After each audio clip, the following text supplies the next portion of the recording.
नमस्कार मित्रों, मैं डॉक्टर राजकुमार संस्कृत शौर्यम चैनल में आपका हार्दिक स्वागत करता हूं। मित्रों, संस्कृत के हर प्रतियोगी परीक्षाओं, संस्कृत के एजुकेशनल नॉलेज तथा विश्वविद्यालयों महाविद्यालयों के संस्कृत पाठ्यक्रम से संबंधित वीडियो सबसे पहले देखने के लिए मेरे चैनल को सब्सक्राइब एवं लाइक करें। मित्रों, संस्कृतम पठत आधुनिकम भवत इस ध्येय के साथ आइए हम कुछ नया सीख लेते हैं। इस कक्षा में हम महाकवि भभूति के जीवन परिचय से संबंधित मुख्य बिंदुओं पर हम चर्चा करेंगे। महाकवि भभूति के जीवन परिचय से संबंधित संस्कृत की हर प्रतियोगी परीक्षा, छोटी परीक्षा हो या बड़ी परीक्षा हो, TGT, PGT, UGC net, assistant professor तथा अन्य राज्यों के संस्कृत से संबंधित जितनी भी प्रतियोगी परीक्षाएं होती हैं, हर प्रतियोगी परीक्षा में महाकवि भभूति के जीवन परिचय से संबंधित क्वेश्चन पूछे जाते हैं। स्वभावतः बच्चे गलत कर देते हैं। इसमें हम आपको एक ग्रंथों का नहीं, कम से कम 10-15 अच्छी पुस्तकों का संकलन लेकर के हम आपके सामने उपस्थित हैं। यहाँ पर उनके जीवन परिचय, माता पिता इत्यादि पूरी उनकी काफी संदर्भ से लेकर के हर महत्वपूर्ण बिंदु पर चर्चा करेंगे, जो प्रतियोगी परीक्षा के लिए बहुत इंपॉर्टेंट हैं। तो मित्रों, आपसे मेरा निवेदन है कि आप कॉपी कलम अपने पास रख करके ही आप वीडियो देखें, जिससे कि लेखन एवं श्रवण दोनों आपके साथ साथ होता चले।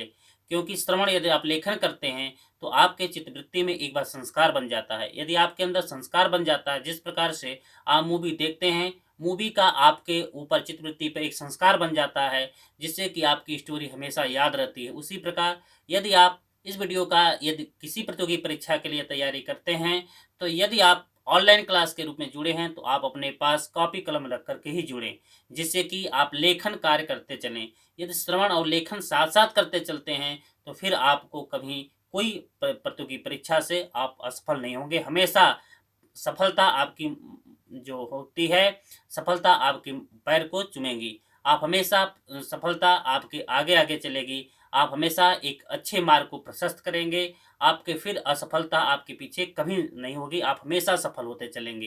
तो मित्रों, इसलिए आपको बार बार मैं कहता चाहता हूँ कि आप अपने पास कॉपी कलम रख करके ही आप कार्य करें, क्योंकि श्रवण और लेखन हमेशा मानव की चित्तवृत्ति पे एक नया संस्कार छोड़ती है और वहीं आपको आगे का मार्ग प्रशस्त करती है।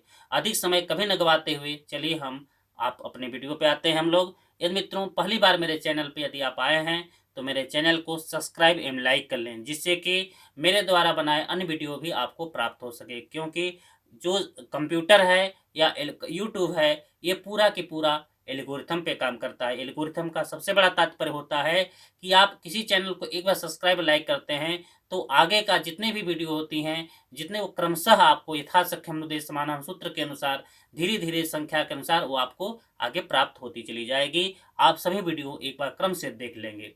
तो आइए समय न गवाते हुए अपने हम टॉपिक पे आते हैं।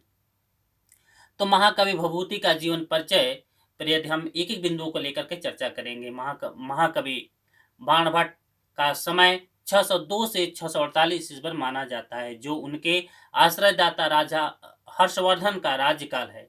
बाणभट्ट द्वारा कालिदास आदि का उल्लेख करते समय भभूति का उल्लेख न किए जाने से यह प्रतीत होता है कि इस समय तक भभूति की प्रसिद्धि संस्कृत जगत में नहीं थी।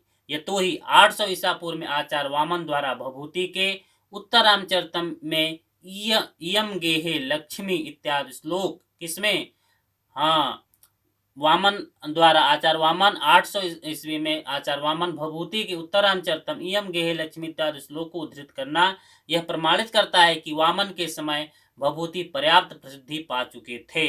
भभूति के आश्रयदाता यशोरमा को कश्मीर नरेश ललितादित्य ने 733 ईस्वी में पराजित किया था। इन साक्ष्यों के आधार पर महाकवि भभूति का समय 700 ईस्वी से 775 ईस्वी के बीच अर्थात 7वीं शताब्दी का उत्तरार्ध 8वीं शताब्दी का पूर्वार्ध मानना उचित समझा गया है। यदि पूछा जाए कि महाकवि भभूति का समय कब है, तो 700 ईस्वी से लेकर के 750 ईस्वी के बीच अर्थात 7वीं शताब्दी का उत्तरार्ध और 8वीं शताब्दी का पूर्वार्ध मानना उचित समझा गया है। लगभग यही उनका आपका काल समय है। उनका जो समय है भभूति का यही समय है।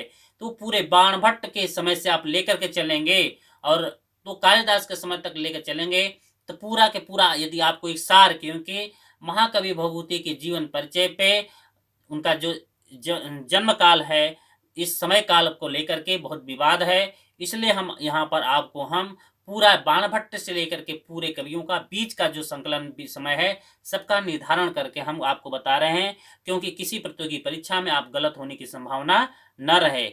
जिस प्रकार से क्वेश्चन करें, आप उसी प्रकार से उत्तर उसका देने का प्रयास करेंगे, जैसे भी घुमाकर क्वेश्चन करता है। तो महाकवि भभूति का जो समय है 700 ईस्वी से लेकर के 750 ईस्वी के बीच, अर्थात 7वीं शताब्दी का उत्तरार्ध और 8वीं शताब्दी का पूर्वार्ध माना जाता है।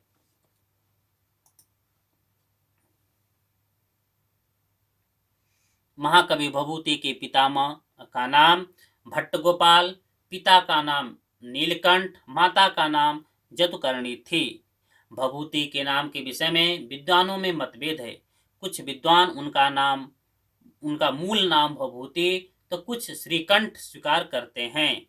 अधिकांश विद्वान उनका मूल नाम, साहित्य जगत में प्रसिद्ध नाम भभूति तथा उपाधि नाम या उपाधि अथवा उपनाम श्रीकंठ स्वीकार करते हैं। उनका एक अन्य उपनाम भट्ट श्रीकंठ भी स्वीकार किया गया है। विद्वानों ने उनके अन्य दार्शनिक नाम उम्बेक, उदुम्बर तथा उम्बिकाचार्य भी स्वीकार किया है। हाँ मित्रों, विद्वानों ने उनके दार्शनिक नाम, ये क्वेश्चन बार बार पूछा जाता है कि भभूति का उपनाम या उपाधि है श्रीकंठ, हमेशा क्वेश्चन पूछा जाता है। एक दूसरा नाम है भट्ट श्री कृष्ण, ये भी नाम पूछा जाता है। उनका दार्शनिक नाम में बात चले तो दार्शनिक नाम के आगे देखें तो उम्बेक, उदुम्बर तथा उम्बिकाचार्य भी कहा गया है। इन बातों को आप हमेशा ध्यान कर लें, क्योंकि यहीं से क्वेश्चन पूछे जाते हैं और स्वभावतः बच्चे यहीं से क्वेश्चन गलत करते हैं। इन पॉइंट को आप फोकस कर लें, हमेशा ध्यान में रखें कि भभूति का जो उपनाम या उपाधि है वो श्रीकंठ है, दूसरी उपाधि जो है वो भट्ट श्री कृष्ण है। दार्शनिक नाम की बात आती है तो उम्बेक, उदुम्बर, उम्बिकाचार्य भी स्वीकार किया गया है। महाकवि भभूति के गुरु का नाम ज्ञान निधि है तथा कुमारिल भट्ट भी थे। उनके दो गुरु थे महाकवि भभूति के, एक ज्ञान निधि, दूसरा कुमारिल भट्ट। इन दोनों का नाम ये भी हमेशा परीक्षा में पूछा जाता है, आप इसे भी कंठस्थ कर लें।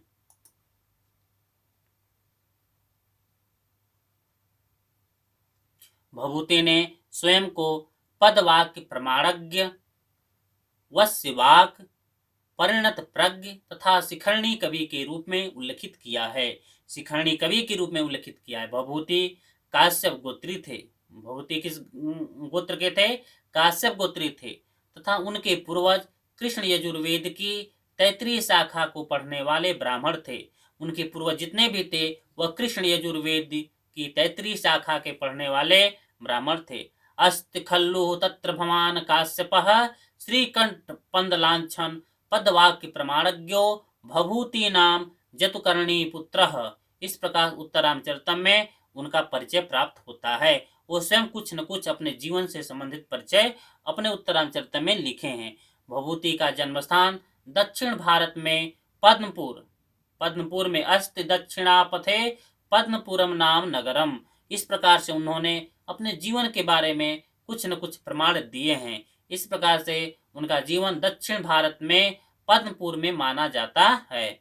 भभूति के टीकाकार जगधर और त्रिपुरारी ने पद्मपुर का अर्थ पद्मावती किया है। प्रोफेसर वीबी मिरासी ने पद्मावती की स्थिति ग्वालियर में माना है। पद्मावती की जो स्थिति है वो किस में माना है? ग्वालियर में माना है।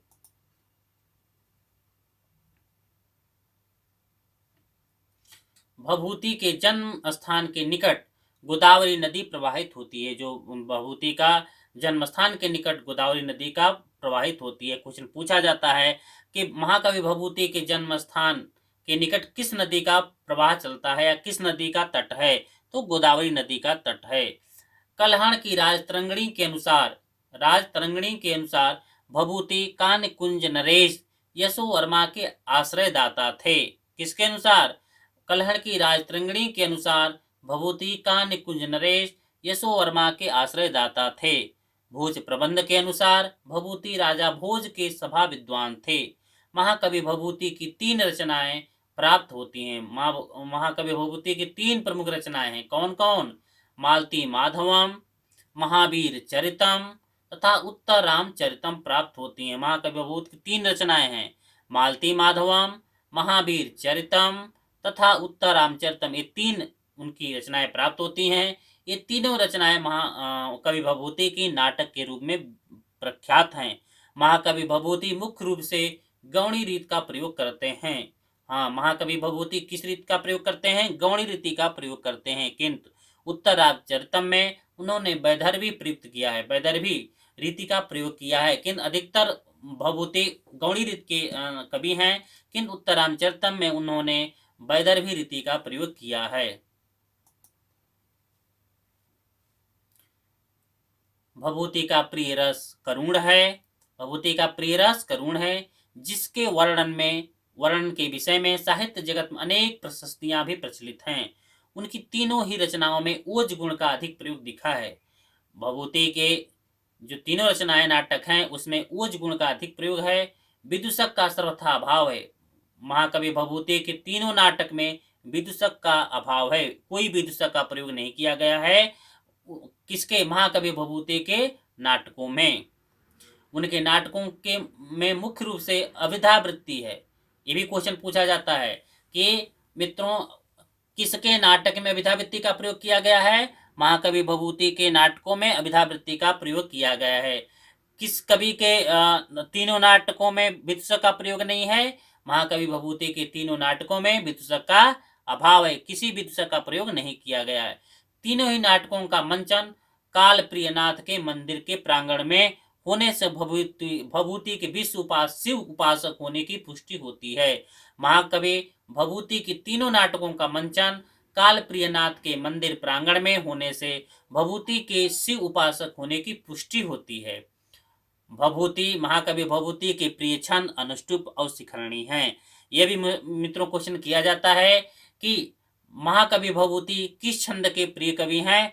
तो अनुष्टुप और शिखरणी के प्रिय कवि हैं। महाकवि भभूति किस देवता के उपासक हैं? तो शिव के उपासक हैं। किसके उपासक हैं? शिव के उपासक हैं।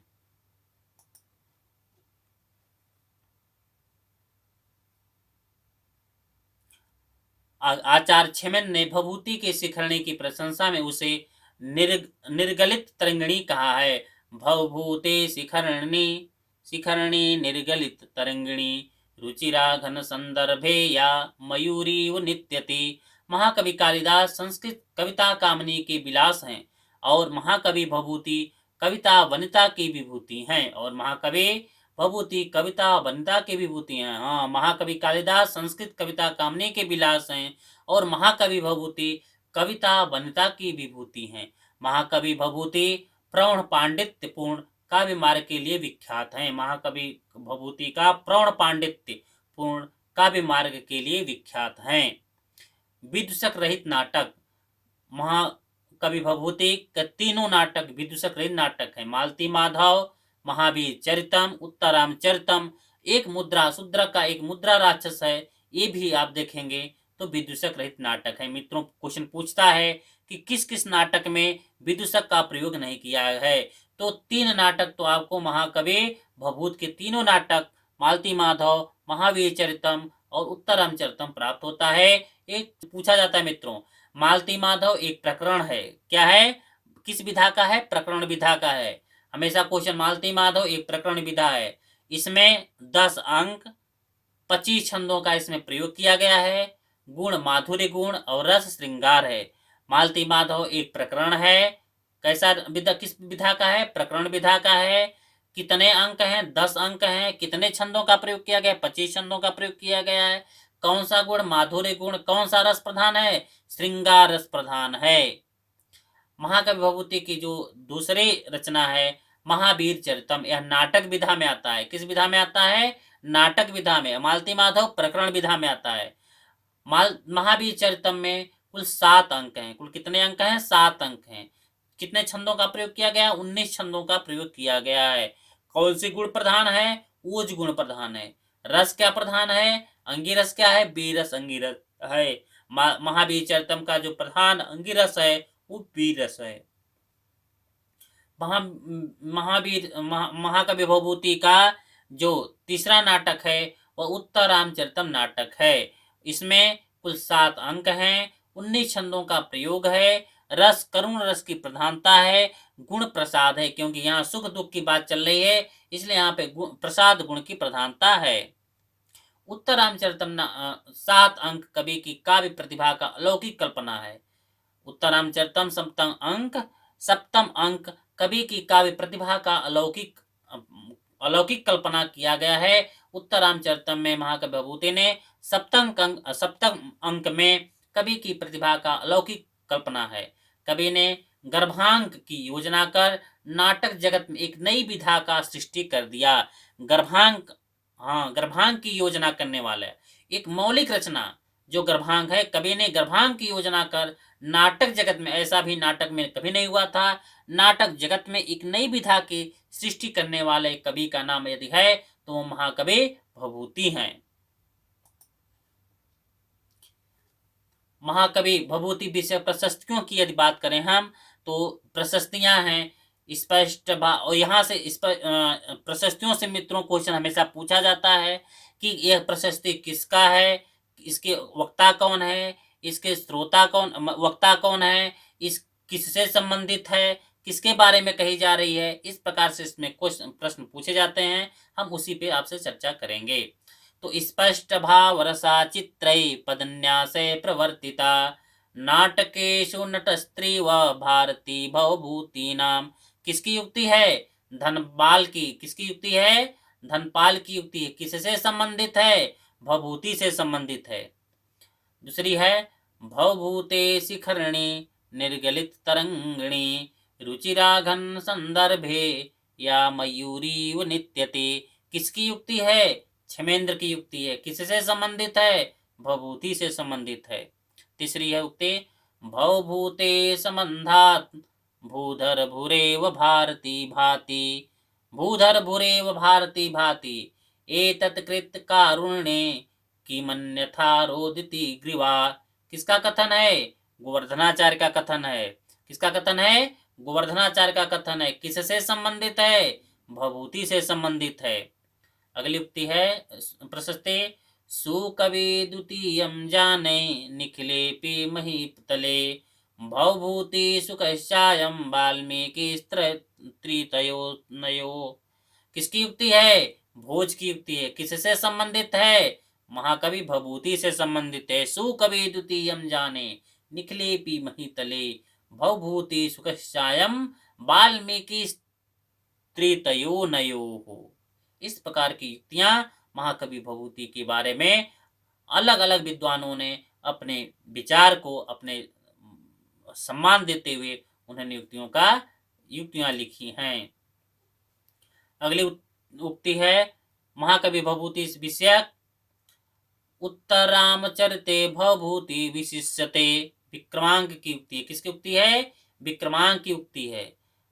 रत्नावली छठवां है रत्नावली पूर्व कम मन्यदास्तामसी भोगस्य वचोमयस्य पयोधरस्यैव हिमाद्रिजाया परम विभूषा भवभूतिरेव। किसका कथन है? जल्हण का कथन है। किसका कथन है?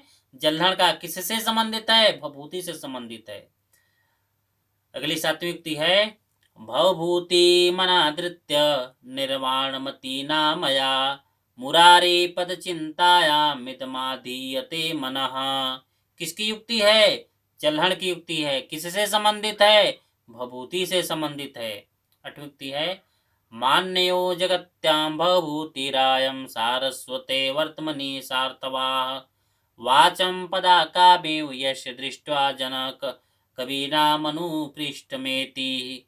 किसका कथन है? उदय सुंदरी चंपू से कथन है। किससे संबंधित है? महाकवि भवभूति से संबंधित है। अगला उक्ति है 9वीं कारुण्यं भवभूतिरेव तनुते। कारुण्यं भवतीरेव तनुते। किसका कथन है? सारंगधर पद्धति से लिया गया है। कहाँ से लिया गया है? सारंगधर पद्धति से लिया गया है। किससे? कारुण्यम भवभूतिरेव तनुते। भवभूति से संबंधित है। किससे संबंधित है? भवभूति से संबंधित है।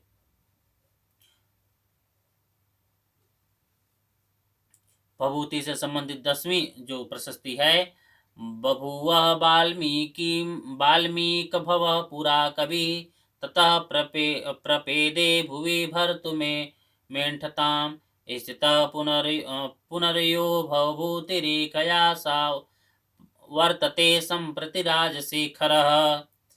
किसकी युक्ति है? राजशेखर की युक्ति। किससे संबंधित है? भभूति से संबंधित है।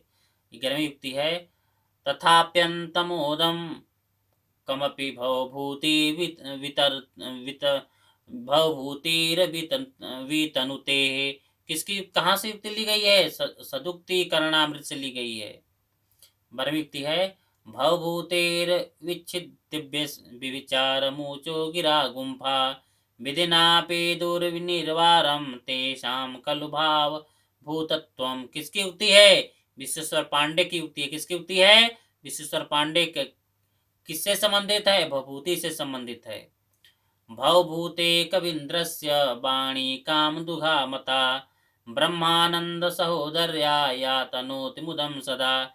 किससे संबंधित है? भभूति से। किसकी युक्ति है? कपिल देव द्विवेदी की युक्ति है। भवभूते कवीन्द्रस्य वाणी काम दुधा मता। किससे संबंधित है? भवभूति से संबंधित है। किसकी युक्ति है? कपिल द्विवेदी की युक्ति है।